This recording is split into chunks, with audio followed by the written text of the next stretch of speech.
Hola, buenas noches, buenas tardes, soy Héctor Hugo Reynoso Monroy y esta es la tarea 11. Grupos. Los clusters o grupos, valga la redundancia, agrupan elementos de datos de diferentes tipos. Un ejemplo de un clúster de error de LabVIEW, el cual combina un valor booleano y un valor numérico y uno de cadena. De caracteres, un clúster es similar a un registro o una estructura en lenguaje de programación basados en texto. Similar a los arreglos, el clúster es un control o un indicador y no puede contener más de una combinación de controles e indicadores, refiriéndose a la misma limitación que tienen los arreglos.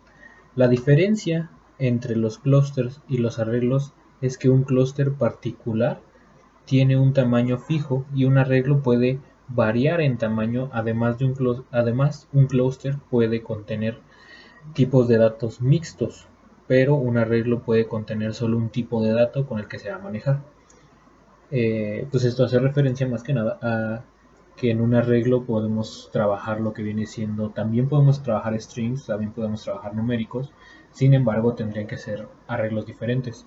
Y en un clúster lo que tenemos es la variación de datos dentro de una misma función, que podemos tener pues, strings, numéricos, booleanos, pues por el estilo. Y a continuación voy a explicar mi diagrama de cómo crear un clúster. Vamos a crear, igual que para un arreglo, vamos a crear un BI.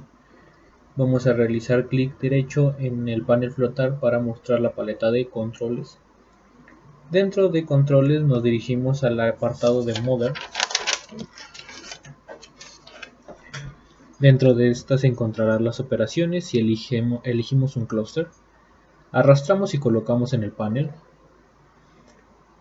así como modificamos su tamaño para contener múltiples elementos.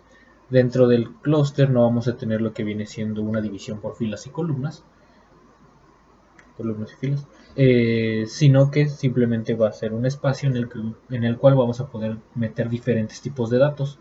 A esto se refiere con expandirlo.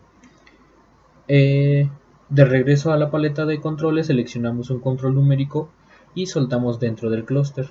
De igual forma seleccionamos una string, control, y soltamos dentro del clúster. Y por último un booleano, seleccionamos el control, un switch cualquiera que nos muestre un valor booleano y soltamos de igual forma dentro del clúster. Una vez que tengamos esto, nuestro clúster se puede decir que ya está completo. Sin embargo, solo tendríamos lo que viene siendo la combinación de datos en una misma función. Así que se tiene lo necesario.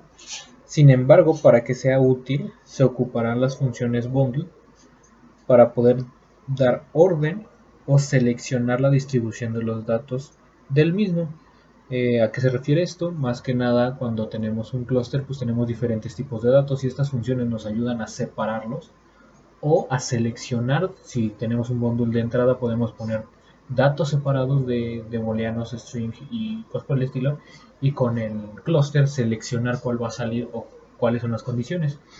Y de igual forma podemos seleccionar la entrada del clúster directamente, y de ese bundle vamos a hacer la división de nuestros datos ya cuando se quiera, más que nada, para pues, tener un orden. Y esto sería todo.